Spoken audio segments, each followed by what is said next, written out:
Welcome back to the Lotus on Track Elise Trophy. Coming up right now, we've got the handicap race, whereby grid positions have been decided based on this morning's qualifying times. Then, of course, the faster cars have been given a handicap to give every car a chance of winning.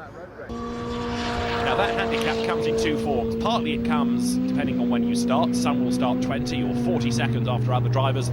But also, this is now a 13-lap race. However, the quicker drivers do all 13, the slower drivers do 12, or in some cases 11 laps. Drivers given what are called credit laps, and so the slow ones do 11. Quick ones, like Simon Scuffham, who starts at the very front of the grid, will have to do all 13 laps. So too will Andrew Walsh. See on that grid caption, the -1 next to the drivers' names. That suggests that they are doing 12 laps. They've got one credit lap, therefore, and amongst them, one of the quicker drivers to be found is number 40, Nick Kay. Chris Randall, who won the earlier race, he has to do all 13 laps, but Sarah Crowder there only has to do 11. She's got 2 credit laps. She's a bit slower than some. All of this unwinds as the race wears on, so in theory, by the end of lap 13, you'll have everybody running together. One or two may well have been sandbagging in the qualifying session, but let's wait and see how it all pans out. The cars will be started at intervals. Some will go at the very start, others 20 seconds later, then 40 seconds, and then there's another batch of drivers who go 55 seconds later, and you've got these credit laps to look out for as well. So, the first gaggle of cars leaves the line.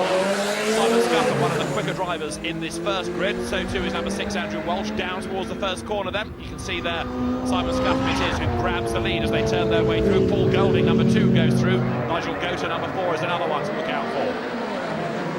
The second grid of cars now gets underway, and you've got Chris Randall in that gaggle.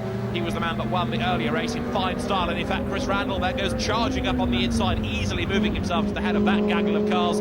But Chris Randall has got to do 13 laps now to the 11 or 12 of many other drivers. He's up against it. The third grid leaves the line. These are the ones starting 40 seconds later. Russell Treasure being one of them, and Nick Kay behind him. Now Russell Treasure is on 1 credit lap, so also is Nick Kay in this same gaggle of cars. You've got 42 there, Mark Goodate. I just reckon that Russell Treasure or Nick Kay could be ideally placed to come away from this with a win, given their speed and the fact they're doing 1 lap less than many others. Steve Williams there heading the next gaggle of cars, number 18. These are the cars starting 55 seconds, very nearly a full lap after everybody else. So, the race underway. And with every car passing the timing line, so the order is going to shuffle itself. Paul Golding there making a good getaway. One or two others trying to work their way up through the order. Number 15, Paul Quinn, former ARP Formula 3 racer. 95, Gavin Kirby's orange and white car goes through.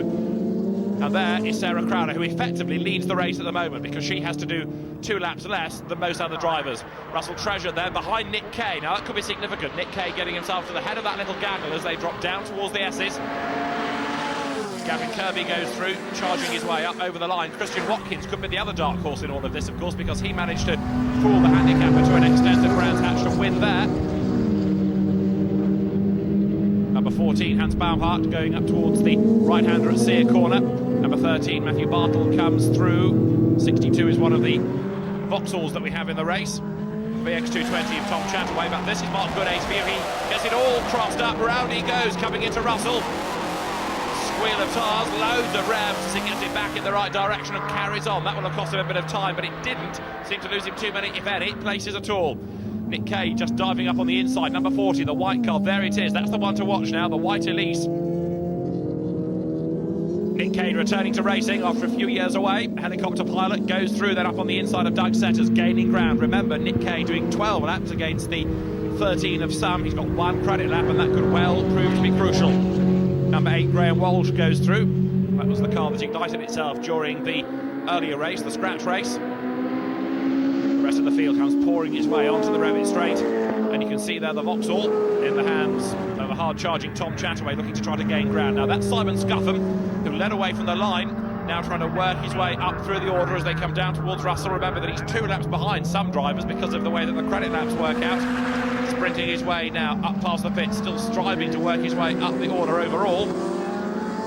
Mark Goodate there comes through the S's, recovering after his spin, and Sarah Crowder now losing places. Steve Williams just nips up the inside of her. Now Steve Williams is a 12-lap driver in all of this, so he's unlapped himself once. Next time around he can start making places. Nick Kay here diving down towards Russell. Gavin Kirby fends him off. Gavin having had a really good season so far, winning both times in his class, and I'll say within the scratch races, but Nick Kay right up behind him as they go over the start and finish line. How's Chris Randall getting on in the meantime? The fastest man here this weekend, so he started a fair amount of time after everybody else, and he's also, of course, got to do the full 13 laps here. He started 20 seconds after some of the other drivers. Sarah Crowder still leading, but now Simon Scuffham is about to start working his way up the order overall. Here as he goes through, he's now starting to gain places. Remember, though, of course, that it's the one credit lap driver that are now going to be taking the lead once they get past Sarah. And it's still the likes of Nick Kay and Russell Treasure you need to be looking out for, because they now are starting to work their way up through the field. Steve Williams as well, he's on one credit lap, remember, number 18, there he is, going ahead of Russell Treasure. That's going to put Steve Williams now well placed within the top 6. On board with Mark Gooday once again, coming down towards the S's. He had that spin at Russell, remember, earlier on, getting his way safely through here, back onto the power. Accelerates his way up towards the ball hole, then towards the very long, fast right-hander of Coram Curve. Rest of the field here, still pouring its way through. Accelerating up past the pits then, the drivers that started with 2 laps, still in a reasonably good position overall, but it's the likes of Williams and Kay and Treasure that are working their way up the order, and so too Chris Randall and Simon Scuffham. They've got more work to do, and they're getting there slowly but surely. A rather slow number 4 there, turning its way through Riches. That's the car of Nigel Gota. At the end of this next lap, we should get a clearer idea as to exactly where Nick Kay is, because for my money, he's the leading one credit lap driver. Yes, he is, as he goes through. There, down the Revit straight goes Neil McKean, working his way up through the order as well. Now Nick Kay turning his way out of Coram Curve, heading down this time towards Russell. Swinging his way through behind the Vauxhall there, number 62, Tom Chataway just ahead of him. Number 99 powering out of the chicane. James Knight going well with his rather more standard Elise, but of course he benefits on these handicap races, the whole idea behind them being to give everybody a chance. Now another one to watch here is 67, that's Andrew Kell.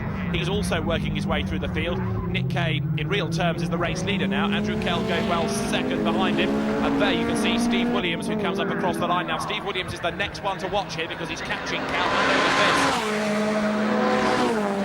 through they go, past the pits, down towards the right-hander of Riches. In fact, still running second at the moment is number 13, Matthew Bartle. Now he started with 2 credit laps. Here you can see Chris Randall trying to work his way up the order. He is into the top 10 now, but how much further his progress is going to get him, we'll have to wait and see. He comes now out of Russell.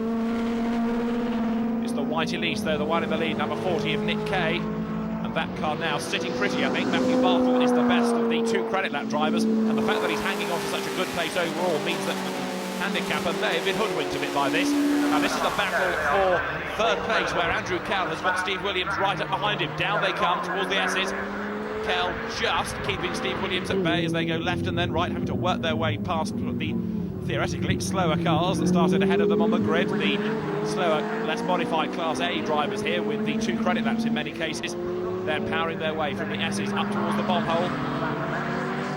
Further back, Gavin Kirby goes through, Malcolm Sanders goes through, and there is Andrew Kell and Steve Williams, nose to tail look. Nose to tail out of Coram, down towards Russell. Steve Williams makes a move on the inside there. There's just about room for him, but he does it. He goes through, and that puts him up into 3rd place now. Race order, Nick Kay, number 40, leading in 2nd place, then number 13, Matthew Bartle, then Steve Williams up to 3rd, ahead of Andrew Kell, with David Skeggs also doing a good job. He runs 5th at the moment, and Simon Scuffham, with the no credit laps given to him, in other words having to do the full 13 laps, into the top 6 now. Chris Randall's up to 7th, and this for the final time is Nick Kay emerging from Russell, powering his way now up towards the start and finish line. The checker flag at the ready. Nick Kay wins the handicap race in the Lotus on track Elise Trophy. 2nd across the line should be Matthew Bartle, but here for 3rd they're still hard at it. Look, Kell has gone back ahead of Williams. They overlap around Coram, but once again Williams goes through there. There's the 2nd place man, Matthew Bartle, and he's going to be very lucky to hang on to 2nd because he's got the quicker Steve Williams breathing down his neck now. Powering their way up towards the line. Matthew Bartle is just going to hang on to 2nd, is he? Yes, he is, but Steve Williams and Andrew Kell virtually dead heat as they go across the line. Just 55 thousandths of a second separating them for 3rd and 4th places. Matthew Bartle very happy with finishing 2nd. 3rd goes to Steve Williams, and Andrew Kell finishes 4th. But no doubt about the winner, Nick Kay, using his years of experience to good effect, and confirmation of the top 10. Good drives put in by Simon Scuffham and Chris Randall to go 6th and 7th. James Knight finishing 8th ahead of Jez Breaker, and Mark Peasy coming home after his off-track moment in race 1 in 10th place.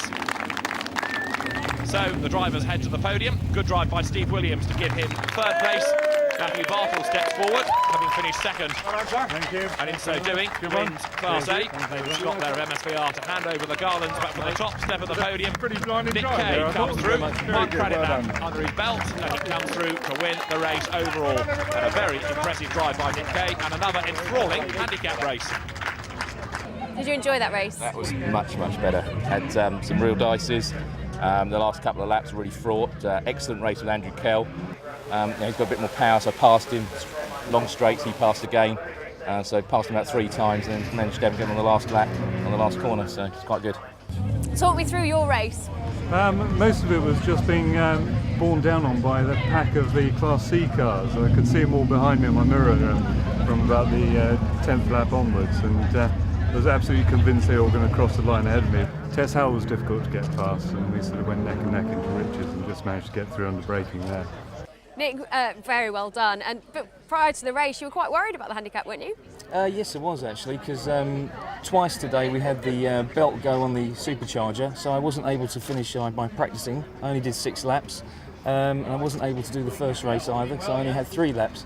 So this was really third time lucky for me, and everything went really well. So there's another action-packed handicap race from the Lotus on Track Elise Trophy. But that's it from us today at Snetterton. We'll be back at Autumn Park in May. We hope to see you then.